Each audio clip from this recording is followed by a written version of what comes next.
You said you were going to stop. You said that yesterday, maybe earlier today, maybe minutes ago. But somehow you ended up back in the same place. And the worst part isn't even what you did, it's what you feel right now. That heavy silence, that feeling of failure, that voice in your head saying you'll never change.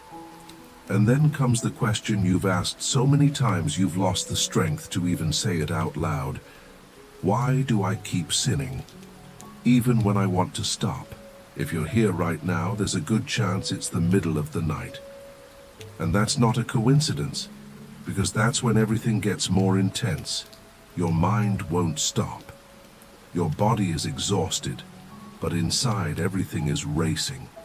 And you start remembering everything you tried and couldn't do. You made promises to God. You made promises to yourself. You tried to be stronger. You tried to avoid it. You tried to run from it. But in the end, it always seems to turn out the same way. And you know what nobody has explained to you yet? Maybe the problem isn't a lack of strength. Maybe you're fighting the right battle, the wrong way. And that changes everything. Because as long as you believe you need to be stronger, you stay stuck. But when you understand what's really happening inside you, something begins to break. Now pay close attention to this. You are not the only one going through this. There are thousands of people right now at this very moment going through the same struggle. People who love God, people who want to change, people who feel trapped in a cycle they can't explain. And the pattern is always the same. You fall, you feel remorse. You promise you'll never do it again. You try again. And after a while, you fall again. And with every cycle, something gets worse. Not the sin itself. It's the way you start to see yourself. You start thinking something is wrong with you, that your faith isn't enough, that maybe God is disappointed, that maybe you've crossed a line you can't come back from. And that is the most dangerous point of all, because it's no longer just a fight against sin. Now it's a fight against who you believe you are. And when that happens, everything changes. You're no longer fighting to win. You're fighting as if you've already lost. And nobody warned you about this. Nobody explained to you that this cycle doesn't start with behavior. It starts much earlier. It starts in the way you think, in the way you feel, in the way you deal with what's going on inside you. And until that changes, the cycle continues. You can try 1,000 times. You can make stronger promises. You can even go a stretch without falling. But at some point, it comes back. And not because you don't want to change. It's because you haven't yet understood what's keeping you trapped. Now let me ask you something, and be honest with yourself. How many times have you tried to fix this on your own? How many times have you thought, this time it'll be different, this time I can do it? And for a while it even seems like it might work. But then, it all comes back again. And that is exhausting. Exhausting to keep trying. Exhausting to keep falling. Exhausting to keep asking for forgiveness for the same thing. Exhausting to feel like you're going in circles, and little by little, without realizing it, you start pulling away. Not because you want to, but because you feel like you don't deserve to come close. And here is something that can change the way you see all of this. Maybe the biggest mistake isn't falling. Maybe the biggest mistake is pulling away after the fall. Because that's exactly the moment when you most need to come back. But you do the opposite. You hide. You avoid. You try to fix yourself before returning to God, as if you needed to get better first before you could come close. But that never works, and that's why the cycle keeps going. Now pay close attention, because this might be the beginning of your change. The problem isn't that you don't want to stop. The problem is that you're still trying to stop the wrong way, and until that changes, nothing changes. But when you understand this, something starts to open up, And that's exactly what we're going to start exploring now. Because what's behind this cycle isn't obvious, and when you finally see it, you stop fighting against yourself and you start fighting the right way. Something is happening inside you that you've never stopped to observe calmly. You think you're fighting against a behavior, but the truth is you're trapped in a pattern. And this pattern has a very clear sequence. Everything begins before the fall. It starts in moments that seem small.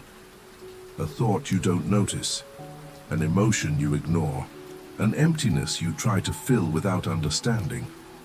And then, without realizing it, you start getting closer to the very thing you said you'd avoid. Not all at once, gradually. And by the time you see it, it's already happened. But the most important thing isn't what happens during the fall, it's what happens after. Because that's where the cycle gets stronger. You feel guilt, you feel remorse, you promise you'll never do it again. But alongside that, something else comes. Shame. And that shame completely changes how you respond. Because instead of running to God, you pull away. You think you need some time, that you need to get better first, that you need to prove you're trying. And in that gap, the cycle gets ready to start all over again. Because you've been left alone. Without realizing it, you've walked away from the very place where you could find strength. Now think about this with me. If every time you fall, you pull away, how do you expect to overcome something you're trying to face alone? That's the point almost nobody catches. The problem isn't just the sin, it's the isolation that comes after it. And that isolation slowly weakens you. Your mind becomes more vulnerable. Your thoughts become more scattered. Your resistance goes down. And when the next temptation shows up, you're already weaker than before. And the cycle continues. Now look at how dangerous this is. You start out thinking you're fighting against something external. But in practice, you're being driven by an internal process that keeps repeating. And the more that process repeats, the more automatic it becomes. There comes a point where you don't even notice when it started. You only notice when you're already in the middle of it again, and that creates a very specific feeling. Loss of control. You start thinking you can't stop anymore, that this is just part of who you are, that maybe this is just how you are. And this is where a lot of people get completely stuck. Because when the problem stops being something you do and becomes something you believe you are, the fight changes completely. You're no longer trying to change a behavior, you're trying to change an identity. And that's so much harder. But there's a truth that can break through that right now. You are not your worst moment. You are not your last fall. You are not defined by what you did, but by what you choose to do from here. But I know that alone doesn't fix it, because you've already tried thinking positively. You've already tried motivating yourself. You've already tried changing through sheer willpower. And it didn't work. So the question comes back, why does this keep happening? And here's something that changes the game completely. You were taught to fight against sin, as if it were simply a matter of choice. But in practice, many times it doesn't feel like a choice. It feels like something stronger, something that pulls at you, something that shows up even when you don't want it to. And that doesn't happen by accident, because there's a deeper level to this struggle that almost nobody has explained to you. It's not just about what you do, it's about what's inside you crying out for relief. And until that's understood, you'll keep trying to treat the effect without touching the cause. And that's what keeps you trapped. Now let me ask you another question. When you fall at it, what are you trying to feel in that moment? Relief? Escape? Quick pleasure? Forgetting something? Because most of the time, repetitive sin isn't about pleasure. It's about escape. Escape from something you haven't been able to resolve. And when you start to see that, everything changes. Because you stop just looking at the mistake, and you start looking at what's behind it. And that's exactly where real transformation begins. But before that can happen, there's something you need to face. Something you may have been avoiding for a long time. And that's what we're going to talk about now. There's something inside you that you've learned to ignore. And it wasn't on purpose. You just did what you had to do to keep going. You stuck to your routine. You handled your responsibilities. You stayed strong when you needed to. But along the way, some things piled up. Frustrations you never resolved. Emotions you never processed. Pressures you kept accumulating. Expectations you couldn't meet. And all of it got stored away. With no name, no pause, no release. Now think about this with me. What happens when you keep piling things up inside you and never stop to deal with them? They don't disappear. They stay. And at some point, they start to overflow. But that overflow isn't always obvious. Sometimes it shows up in disguise, as an impulse, as a sudden urge, as a behavior you don't even understand yourself. And this is where a lot of people get confused, because they look at the sin as the main problem, when in reality, it's often just the outlet your mind found. A wrong outlet. But still, an attempt to relieve something. And that completely changes the way you see this struggle. Because it's not just about stopping something. It's about understanding what's driving you there in the first place. Now let me show you something that might open your eyes. In the Bible, David describes a moment when he kept inside himself what he knew was wrong. And he says that while he stayed silent, his strength was being consumed from within. That's in the book of Psalms, chapter 32, verses 3 and 4. Do you see what that means? The problem wasn't just what he did, it was what he didn't bring to light. It was what stayed hidden, and that started consuming him from the inside. Now connect that to yourself. How many things have you held on to that were never truly surrendered? How many emotions did you swallow because you had to keep going? How many times did you say you'd deal with it later and never went back to it? That build-up creates a weight, and that weight needs to come out somehow. The problem is when the way it finds out destroys you even more, and that's when the cycle kicks in. You feel the weight. You try to get relief. You fall. You feel guilty. And the weight comes back even heavier. And it all starts again. But there's something that changes this. And it's simpler than it sounds. But it requires something you may have been avoiding. Naming it. Bringing it into awareness. Stopping treating everything as just another mistake. And starting to see what's behind it. Because what has no name controls you, but what you identify, you can begin to face. And here's a very powerful spiritual point. In the first letter of John, chapter 1, verse 7, it says that when we walk in the light, we are purified. This isn't just about behavior, it's about transparency. It's about stopping the hiding, stopping the pretending that everything is fine, stopping carrying alone what's already too heavy to bear. Because as long as it stays in the dark, it keeps draining you. But when you start bringing it into the light, before God, something begins to change inside you. Not in a magical way, but a real way. You start to understand what you're feeling. You start to notice patterns. You start to identify triggers. And that gives back something you thought you'd lost. Awareness. And when you have awareness, you stop acting on autopilot. Now pay attention to this. Maybe you're not stuck because you're weak. Maybe you're stuck because you're carrying things you've never stopped to deal with. And those things are pushing you forward, without you even realizing it.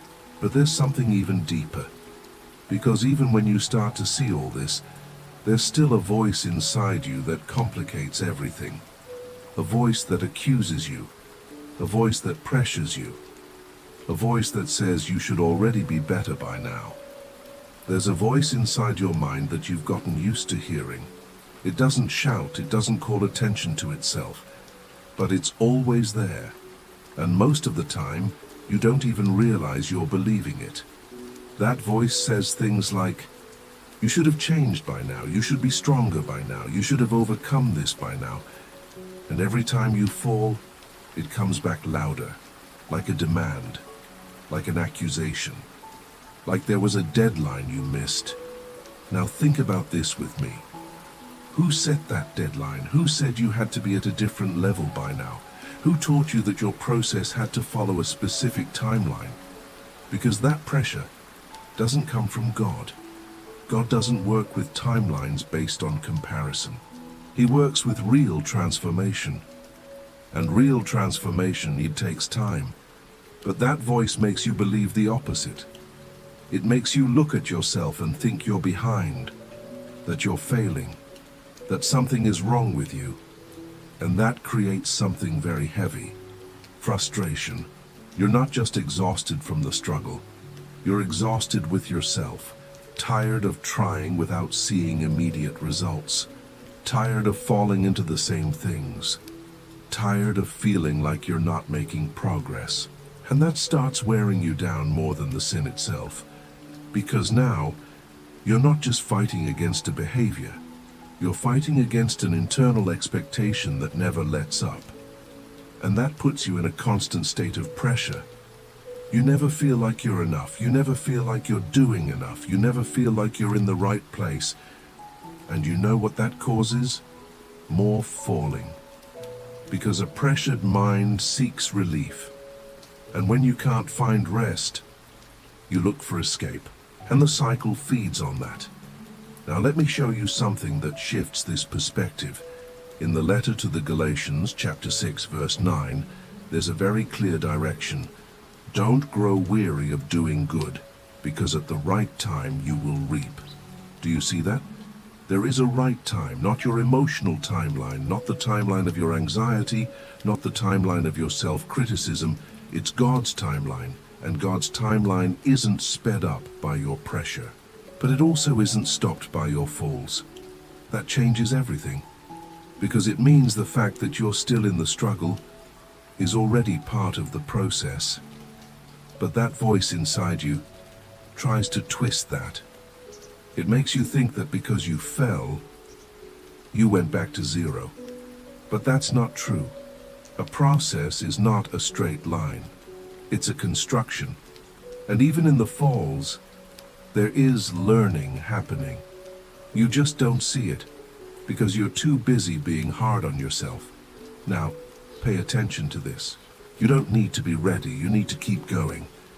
There's an enormous difference between those two things, because when you believe you need to be ready, you freeze. But when you understand that you just need to keep going, you move forward, even imperfect, even tired, even in process. And that changes the way you see your own journey. Now you no longer see yourself as someone who's failing. You see yourself as someone who's being transformed. And that lifts an enormous weight. Because you stop fighting against time and start walking with it. But there's still one very strong barrier that keeps a lot of people from living that way. An idea that seems right, but is completely wrong. The idea that you need to get better before you can draw near to God. And that might be keeping you stuck without you even realizing it. There's a kind of exhaustion you may have never put a name to. It's not physical, it's not just emotional, it's spiritual. And it's more common than it seems, because there comes a point when you're not just tired of life. You're tired of trying to hold on to faith. You pray, but it feels automatic. You try to believe, but something inside you is worn out. You keep seeking, but without the same energy as before. And that confuses you because you think, if I still believe, why do I feel this way? If I'm still seeking, why do I feel so empty sometimes? And then comes a strange feeling, as if something is wrong with your faith. But nothing is wrong. What's happening is that you tried to sustain something that was never meant to be sustained alone. Faith wasn't created to be a constant effort. It was created to be a connection. And when that connection weakens, the effort increases. And too much effort, it wears you out. Now think about this carefully. How many times have you tried to keep everything running? Keep the faith strong. Keep the hope alive. Keep the confidence steady. As if all of that depended only on you. And for a while till you even manage. But there comes a point where it's just not sustainable anymore.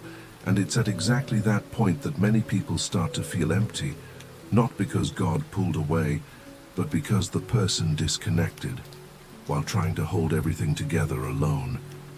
Now look at how deep this runs. You keep doing the right things, but without the same presence. You keep praying, but without feeling it. You keep trying, but without peace. And that creates a silent kind of burnout.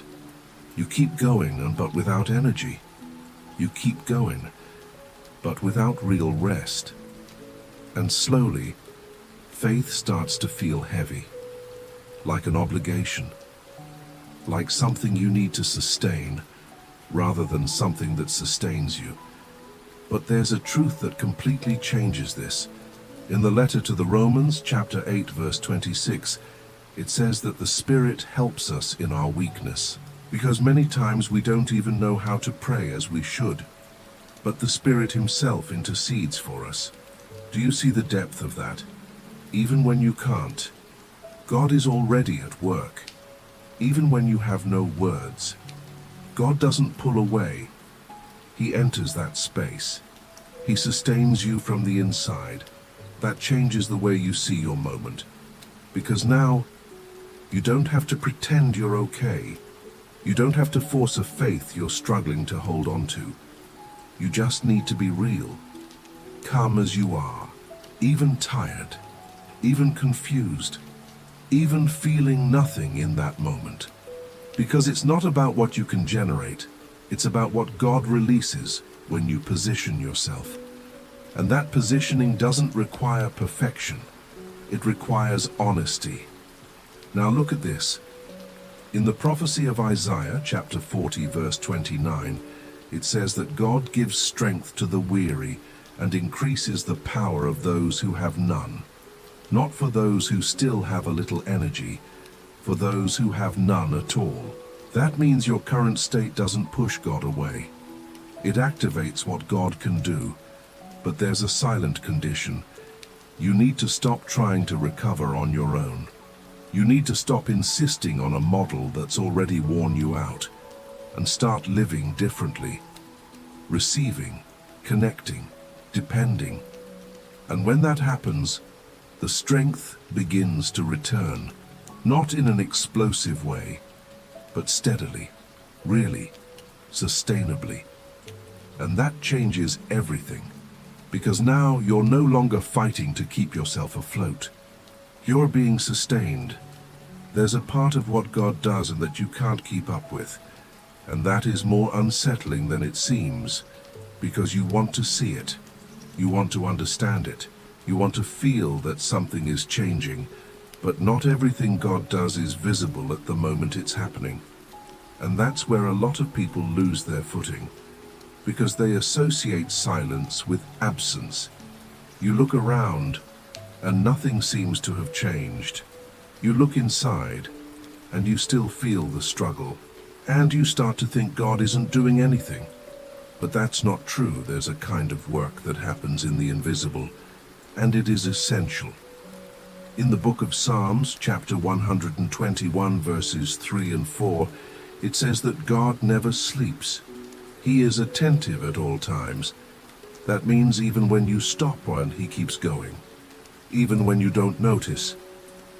He is at work, but there's a conflict. You've been conditioned to trust what you can see, to believe what you can feel, to validate what you can measure, and God is not limited to any of that. In the prophecy of Isaiah, chapter 64, verse 4, it says that God acts on behalf of those who wait on Him. even when you can't see it, even when you can't feel it, even when it seems like nothing is happening. Now think about this deeply. How many times have you given up on something because you didn't see immediate results? How many times have you assumed nothing was changing, when in reality the process was still underway? Because what God does first isn't external, it's internal. He adjusts the way you think, repositions your emotions, aligns your perception, strengthens areas that had grown weak. And all of that happens outside your conscious control, but completely within His. And that changes the way you walk through this season, because you stop trying to monitor everything. You stop demanding signs all the time. You stop wearing yourself out trying to understand every detail. And you start to trust, even without seeing, even without feeling everything resolved. And that generates something very powerful. Internal rest. You keep moving forward fine, but without the same weight. You keep facing things, but without the same anxiety. Because now you understand that you're not alone, even when it feels like you are. And that changes your day. It changes your life. Because faith stops being based on feeling and becomes based on trust. And when that trust grows stronger, something begins to stabilize inside you. Even in the middle of the process, there's a moment in your journey when something inside you reaches its limit. It's not when everything around you falls apart. It's when you realize you can't keep going the same way anymore. You try. You try to stay in control. You try to keep the routine going. You try to repeat what you've always done. But something no longer fits. What used to work doesn't work anymore. What used to sustain you no longer sustains you. And that's frightening, because it feels like you're losing something. But in reality, you're being led towards something new. In the prophecy of Isaiah, chapter 43, verse 19, God declares that He is doing something new, even if you haven't perceived it yet. And the new almost always begins with discomfort. It begins when the old can no longer hold itself up. And maybe that's exactly what's happening with you. You've reached a point where you can't keep going the same way. And that's not a problem. It's a signal that God is changing the way you live, the way you trust, the way you depend, the way you position yourself. But here's the challenge. For the new to begin, something has to be left behind. And that's not always easy, because what is old is familiar, even if it's wearing you out, even if it's depleting you. Still, it's known. And letting go of what's known feels risky, but continuing to carry it costs far more. In the Gospel of John, chapter 12, verse 24, there is a very clear principle. If something doesn't go through a process of surrender, it doesn't multiply. That shows there is a necessary transition. Something needs to come to an end, so that something greater can be born. And that ending isn't always comfortable, but it is essential. Now look at this carefully. Your limit is not the place where God abandons you. It is the place where He begins to rebuild you in a different way. Because as long as you can still manage, you keep trying on your own. But when you reach your limit, you open up, you acknowledge, you let go. And it is exactly at that point that something changes. The internal struggle softens, the resistance drops, and what looked like a collapse begins to reveal purpose. Because now you're no longer trying to hold on to what no longer works. You're being led towards something new, and that new thing doesn't depend on your strength. It depends on your surrender. There is a weight you are carrying that was never yours to carry. And until you recognize that, you'll keep feeling exhausted no matter how much you try to rest, because it's not just about how much you carry. It's about what you're carrying. Over time, you took on things that weren't yours, responsibilities that God never placed on you, expectations you decided to meet on your own, guilt you absorbed, pressures you accepted without even realizing it, and little by little, that became part of your life. You got used to solving everything, to always being available, to never saying no, to holding what no one else would hold, and it wore you out. But God never asked that of you. In the book of Ecclesiastes, chapter 3, verse 6, there is a simple principle. There is a time to keep and a time to let go. And maybe you missed the time to let go. You kept carrying, even when it no longer made sense. And that started depleting you. Because when you insist on carrying what God never gave you, you take up space that should be free. Free for what truly matters. Free for what He wants to do. Now pay close attention to this. In the book of Proverbs, chapter 4, verse 23, there is a clear instruction: guard your heart. But how can you guard it when it's overloaded? How can you protect it when it's full of things that were never supposed to be there? That's the point. You're not just tired from what you're living through, you're tired from what you've accumulated. And that needs to be adjusted, but not impulsively, not just dropping everything without thinking. It's something conscious, intentional. It's stopping to ask yourself, what am I carrying today that God never asked me to carry? Maybe it's the need to please everyone. Maybe it's the weight of solving problems that aren't yours. Maybe it's an old guilt you never let go of. Maybe it's an expectation you created that's now suffocating you, and until that's identified, the cycle continues, because you keep spending energy on things that aren't your responsibility.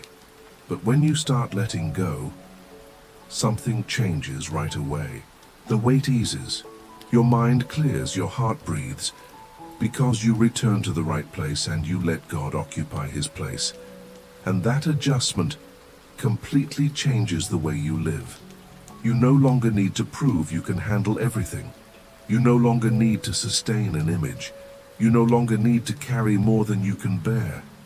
You start to live with more lightness, with more awareness, with more direction, and that opens space for something new. A new way of perceiving, a new way of listening, a new way of connecting. Because when the excess is removed, sensitivity returns. For a long time you tried to find answers in the middle of the noise, racing thoughts, constant worries, other people's opinions, internal demands. All of that created an environment where something essential became hard to perceive: the voice of God. And not because God stopped speaking, but because the noise got too loud. You try to think harder to solve things. You try to analyze everything. You try to understand every detail. But the more you do that, the more confused you get. Because God doesn't compete with the noise, He speaks differently. In the first book of Kings, chapter 19, verses 11 and 12, the prophet Elijah experiences something deeply significant. God was not in the strong wind, not in the earthquake, not in the fire. God was in a still, small voice. That completely changes the way you seek direction. Because maybe you've been waiting for something intense, immediate, obvious, but God is speaking in a simple way. Calm, continuous, silent. And the problem isn't that He's not speaking. It's that you've been trying to listen in the wrong place. Now think about this. How many times have you tried to work everything out through sheer mental effort? You spent hours thinking and came out more exhausted than before. Because not everything gets resolved by thinking. Some things come into alignment when you grow quiet. In the book of Psalms, chapter 46, verse 10, there is a direct instruction: be still and know that I am God. Do you notice the order? First, be still, then understand. But being still isn't easy. Because when you stop, now everything you avoided starts to surface. Thoughts you ignored, feelings you didn't want to face, insecurities you tried to conceal. And that's why you stay busy, because staying busy distracts. But it doesn't resolve. And the silence, as uncomfortable as it is at first, brings order. When you allow yourself to stop, something starts to happen. Your mind slows down, your breathing changes, your body responds, and gradually you begin to notice things that were previously hidden in the noise. It's not immediate, but it's real. God begins to align thoughts, adjust emotions, bring clarity. And that doesn't happen loudly. It happens from the inside out. Now look at this. When you begin to value that space, something changes in your life. You stop reacting to everything. You stop getting lost in every thought. You stop being carried away by every emotion. Because now there is an internal reference point, a direction. And that direction doesn't come from pressure. It comes from presence. And that transforms how you make decisions, how you respond, how you live. Because now, you're no longer lost in the noise. You've started to listen. There's something that needs to change in the way you face all of this. You were conditioned to fight for everything. Fight to hold on. Fight to solve things. Fight to keep from falling. Fight to keep going. And without realizing it, you brought that same logic into your spiritual life, as if everything depended on how hard you tried. But there's a point where continuing to fight doesn't make you stronger. It only wears you down more. And maybe you've reached exactly that point, where trying one more time doesn't fix things, where pushing just a little harder doesn't make a difference, where forcing it only deepens the exhaustion. And it's here that God completely changes the direction. In the second book of Chronicles, chapter 20, verse 17, there is a very clear guidance. You will not have to fight in this battle. Take your position, stand firm, and see what God will do. That confronts everything you've ever learned, because it moves you out of the place of someone who fixes things and puts you in the place of someone who trusts. And trusting requires surrender. It requires giving up control. It requires accepting that you can't fix everything. It requires acknowledging that there's a limit. And that's not comfortable at first, because you're used to doing, to acting, to trying, to pushing. But now, the path is different. Now, it's about receiving. And that changes everything. Because when you fight it, you depend on your own strength. But when you receive Bashal, you connect with the strength of God. And that strength has no limit. In the prophecy of Isaiah, chapter 30, verse 15, it says that in quietness and in trust shall be your strength. Do you see the contrast? It's not in the intensity of the fight, it's in the depth of the trust. And that completely redefines your position. You no longer need to prove you can handle it. You no longer need to sustain everything alone. You no longer need to carry more than you can bear. You can stop, breathe, let go, and start living differently, receiving the peace you couldn't produce on your own, receiving the strength you couldn't recover on your own, receiving the care that has always been available. And when you shift from effort to surrender, something aligns within you. The pressure eases, the weight shifts, the mind slows down, and the presence of God begins to fill spaces that were previously occupied by your own striving. And that changes everything. Because now, you're no longer trying to survive. You are being sustained. Something is happening inside you right now. Even if you can't measure it clearly, it's not just emotion. It's not just a momentary sense of relief. It's a repositioning. Because when you begin to understand what God is doing in the middle of your exhaustion, you don't stay the same. Something changes. Maybe around you many things are still the same, the problems still exist, the situations haven't fully resolved, some answers still haven't come, but you are no longer in the same place, because now you understand something that wasn't clear before. You don't have to carry everything alone. You don't have to sustain a strength that doesn't come from you.